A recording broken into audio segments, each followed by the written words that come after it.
Hey there, my name is Jacob Williams and I'm the Ag Agent for Towns and Union Counties, and today I wanted to talk to you about the soil test report. I've done a video in the past on how to take a soil test, so you can go back and look at that if you'd like to, but today I want to talk about the report that you'll receive back in the email or by mail after you've submitted your soil for testing. So up here at the top, we'll see there's some client information. So it'll be your name, your number, address, email, all that in there. Some lab information in there as well. It tells us what type of test we're doing. With the S1 is the basic soil test. And then also some county information. So this test was done in Union County. There's our extension office mailing address. It's in the Union County Civic Center. There's the phone number for the Union County office, and the email for the office email for the Union County office.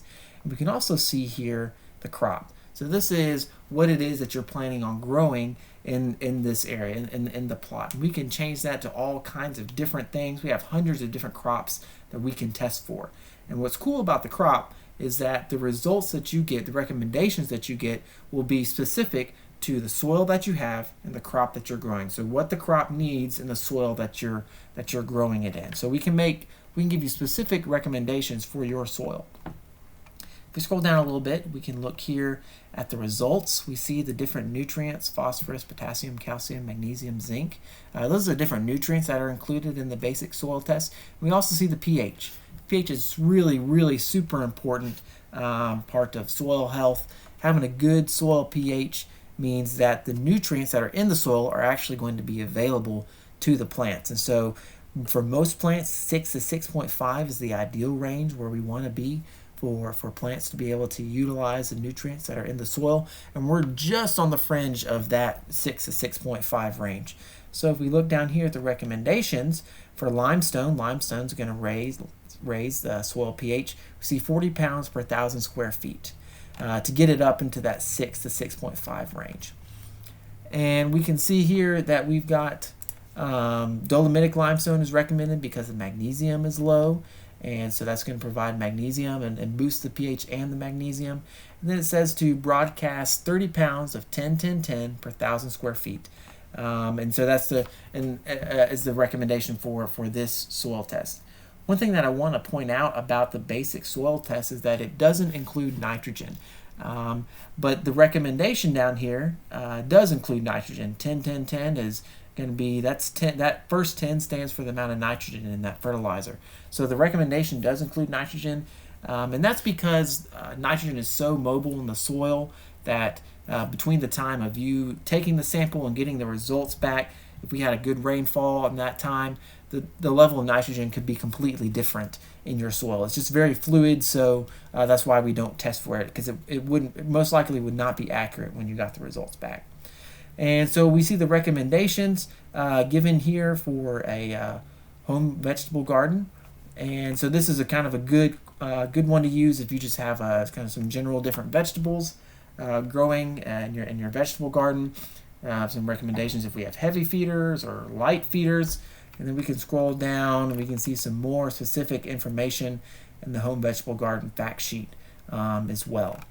So let's keep scrolling down.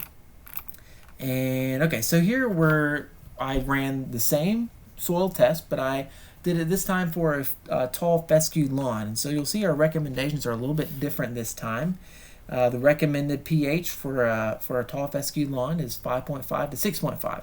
So 5.9, we're right there. We're right where we need to be for this. And then also we see some recommendations for establishment. So if you're starting a new lawn, or for maintenance, if you are just trying to maintain the lawn that you have. There's some timing recommendations in there as well. So when to make those fertilizer applications. So a lot of really useful information here in the recommendations. And we can see here different crops have different nutrient requirements. For tall fescue lawn, the magnesium is sufficient in this area, and really we're just concerned with the phosphorus and potassium for a tall fescue lawn in this case. Scroll down. Now we're looking at some fescue hay. And so we have this. It's presented a little bit differently, but it's the same nutrients and the pH. It's all kind of the same information, just in a different style of graph. So here again, we can see the phosphorus and potassium, those are low. The rest of the nutrients are either medium or sufficient. The pH is slightly low for fescue hay. We really want to get it up to that 6 to 6.5. So we see the recommendations to do that. Half a ton of limestone per acre to get it up to 6, or a ton per acre to get it up to 6.5. We see the recommendations for fertilizer there as well, to try to get the nutrients that we need for fescue hay. And there's also some, if we scroll down, there's some more recommendations about timing of fertilizer applications and that type of thing. Some grass tetany recommendations as well, because that can be due to nutrient deficiencies in the soil. So a lot of great information in there as well. This time it is presented in a per acre basis instead of per 1,000 square feet. That's because when we're talking about fescue hay, this is being produced on a much larger area than home vegetable garden is, so we're going up to a per acre basis. We scroll down a little bit more. So this time the crop is a blueberry home garden. Blueberries likes low soil pH. They like it 4.2 to 5.2. So that 5.9 is now what was fine for some of those other ones. Now is a little bit high. There's phosphorus and potassium is still a little bit low, and we can see the sulfur. There's a sulfur recommendation instead of a limestone recommendation this time because of that high soil pH, and the sulfur will drop the soil pH. Although I will say, and it is also included in the recommendation here, apply at least 6 months before, because sulfur takes a long time to really become fully active in the soil. And the same thing is true for limestone as well. When we're adding lime, both lime and sulfur, they take a while to really become fully active in the soil, up to 6 months. So keep that in mind as well.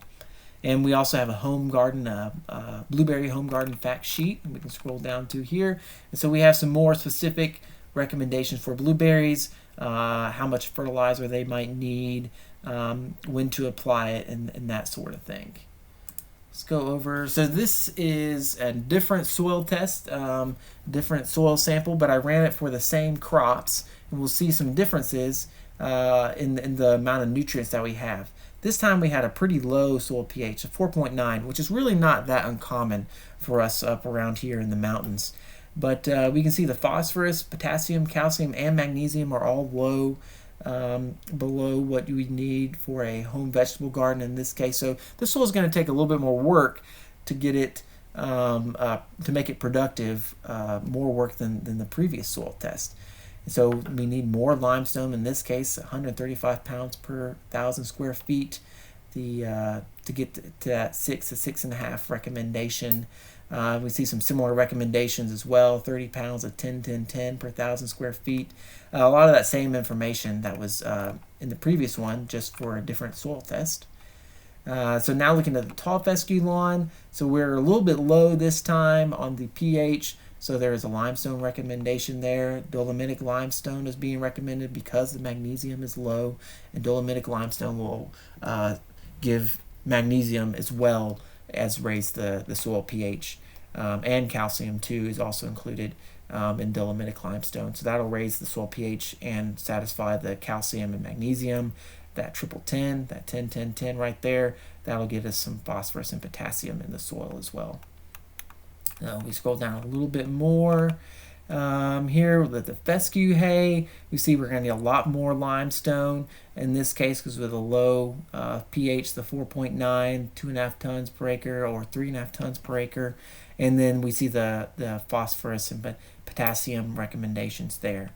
And you can see some similar recommendations for timings of fertilizer applications.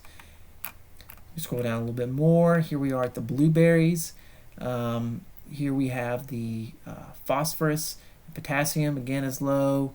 But for the blueberries, that 4.9 is really ideal for growing blueberries, because blueberries want that 4.2 to the 5.2. So we're right in there this time for the blueberries where they would like to be.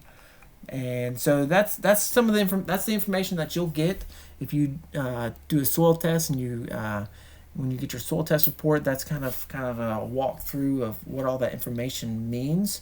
And if you have questions about your soil test report, feel free to send me an email. I'm happy to help, happy to try to help you figure out what exactly they mean if you're a little bit confused by those. But a soil test is always a great place to start if you are starting a garden or you are involved in production agriculture.